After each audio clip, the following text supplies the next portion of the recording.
Hello दोस्तों, आपका स्वागत है हमारे इस यूट्यूब चैनल पर। आज हम लोग जानेंगे कि क्लास 12th मैथ का इम्पोर्टेंट चैप्टर्स कौन कौन है, जो कि पिछले कई एग्ज़ामों में जैसे 2025 में, 2024 में इन सब चैप्टर से क्वेश्चन पूछे गए हैं। जो हमारे 5 चैप्टर बहुत ही ज़्यादा इम्पोर्टेंट माने जाते हैं क्लास 12th के एग्ज़ाम के लिए। तो सबसे पहला हम चैप्टर उठाते हैं ITF यानी इन्वर्स ट्रिग्नोमेट्रिक फंक्शन। ये एक ऐसा चैप्टर है जिससे कई सवाल कई नंबर्स के पूछे जाते हैं। ये हमारा लगभग 10 से 15 या 20, कभी कभी 20 नंबर तक भी इससे हमारा मार्क्स चला जाता है। इतने मार्क्स का ये पूछा जाता है। और जो हमारा दूसरा नंबर का जो चैप्टर है डिफरेंशिएशन, अवकलन। अवकलन एक ऐसा चैप्टर है जो कई सालों से कई एग्ज़ामों में मतलब इससे पूछा जाता है क्वेश्चन। और ये लगभग अकेले 20 से 30 नंबर लाने का जो है क्षमता रखता है। 20 से 30 मार्क्स लाने का इसके पास मतलब अकेले क्षमता है। और जो हमारा तीसरा नंबर का जो चैप्टर है इंटीग्रेशन यानी समाकलन, ये बहुत ही ज़्यादा क्लास 12 के लिए इम्पोर्टेंट माना जाता है। ये लगभग 35 से लेकर 40 नंबर तक ये आपको दिला सकता है अगर आपने इसकी अच्छी प्रिपरेशन कर ली, अच्छे से तैयारी कर ली तो। और जो हमारा चौथा नंबर आता है यानी लास्ट वाला डिफरेंशियल इक्वेशन यानी अवकल समीकरण।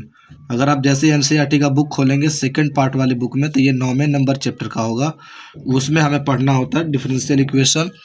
इस चैप्टर से लगभग कहें तो 15 से 20 नंबर का या फिर 10 से 15 नंबर का कभी कभी एग्जामों में पूछा जाता है।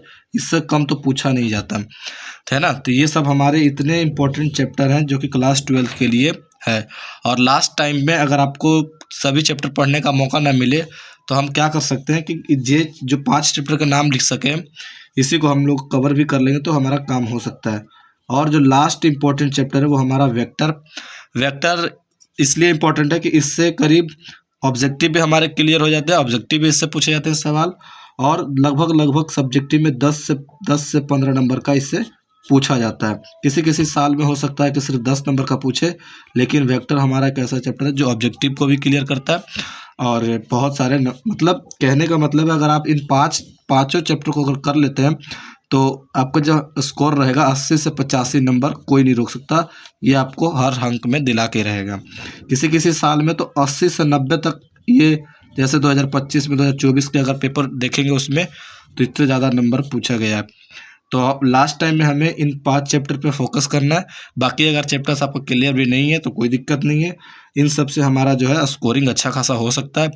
अगर ये वीडियो जानकारी के लिए अच्छी लगी हो तो इस वीडियो को लाइक और चैनल को सब्सक्राइब करना। जय हिंद, जय भारत।